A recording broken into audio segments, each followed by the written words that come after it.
I never meant to end up here. No one does. The town doesn't appear on most maps anymore. If you search for it, the name is missing. If you ask around, no one remembers. But I remember. I live here. Alone. At least, I think I live here. It's hard to say what living even means when the town itself feels dead. It started 3 years ago, after my life in the city fell apart.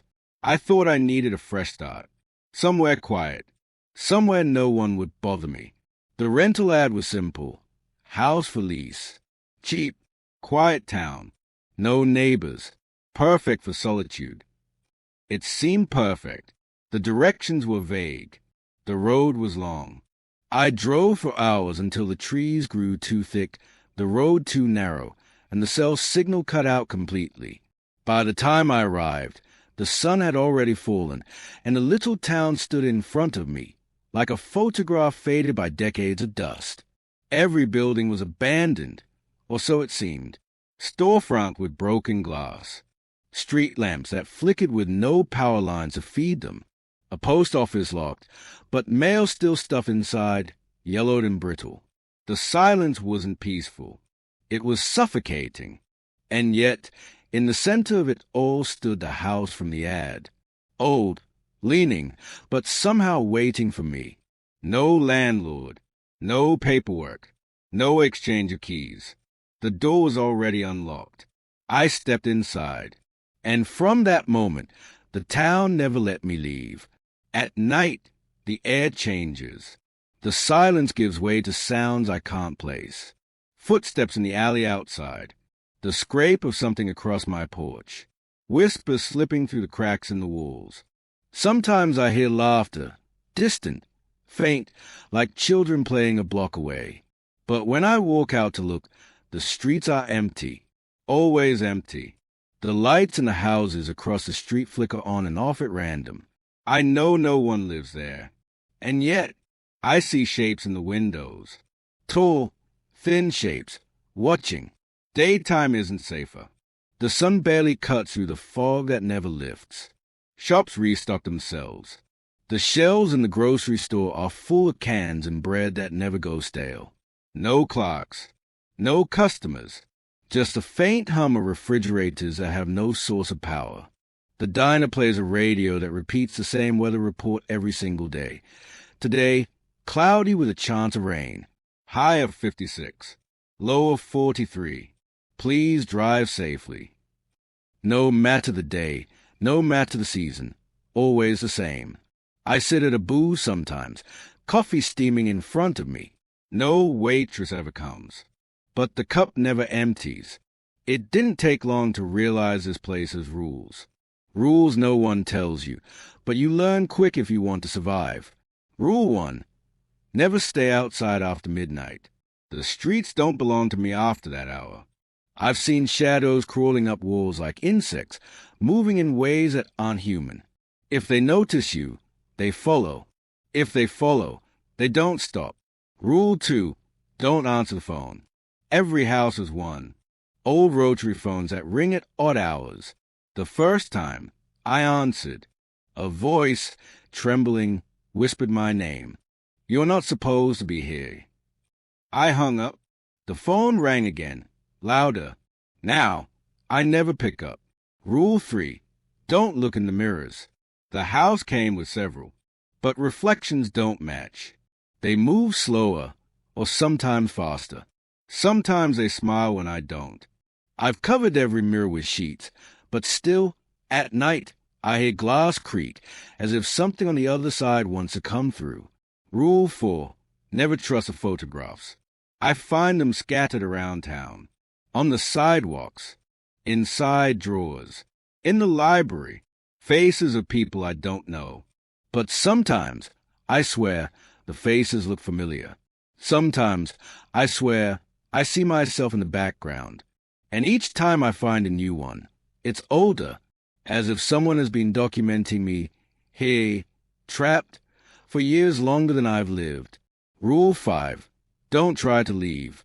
I tried. The first week, I packed my car and drove. The road stretched endlessly. Hours passed. The same mile repeated over and over. Same trees. Same billboard for a carnival that never came. My gas tank emptied, but I never stopped moving.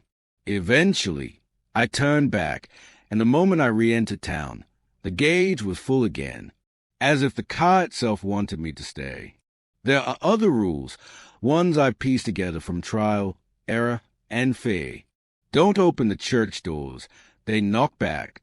Don't sit in the movie theater seats. The real play is something else, something with too many eyes. Don't feed the stray dogs. They aren't dogs. They are waiting. For what? I don't know. Some nights, I hear voices calling my name. Familiar voices. My mother's. My father's. People I knew long before this place. They beg me to follow them into the dark, to open the door, to come outside. But I know better. If I follow, I won't come back. The worst part isn't the sounds or the shadows. It's the feeling that I'm not alone here, but not in the way you think. I've seen others. Briefly.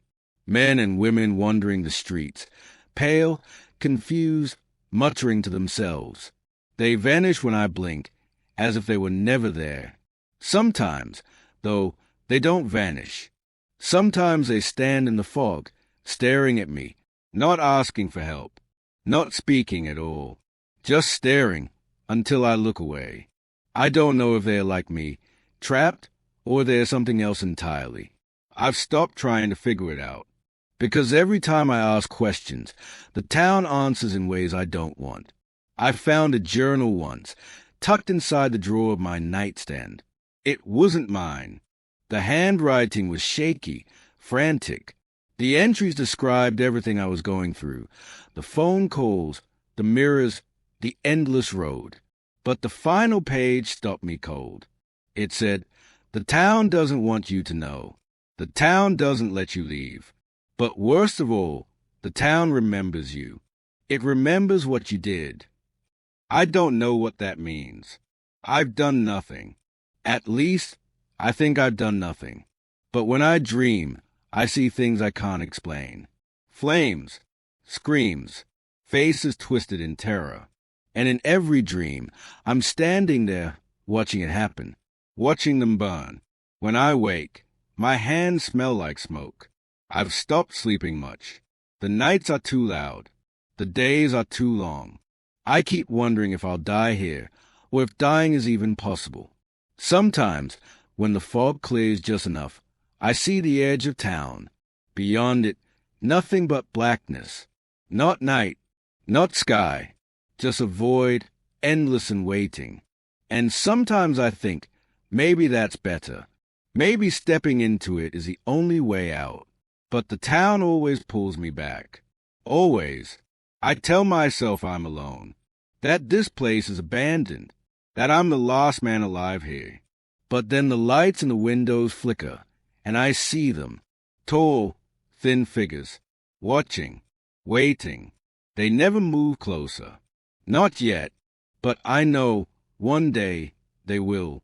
And when they do, this town will finally take me for good. I've tried writing down the days, keeping track of time, but the calendar never moves.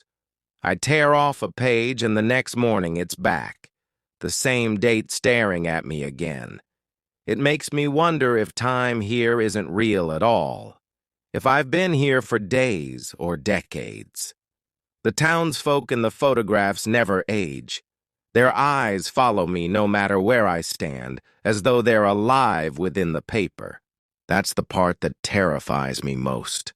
Not the things I see, not the things I hear, but the possibility that I'm already gone, that I died before I ever got here, and this place is simply the echo of what's left of me.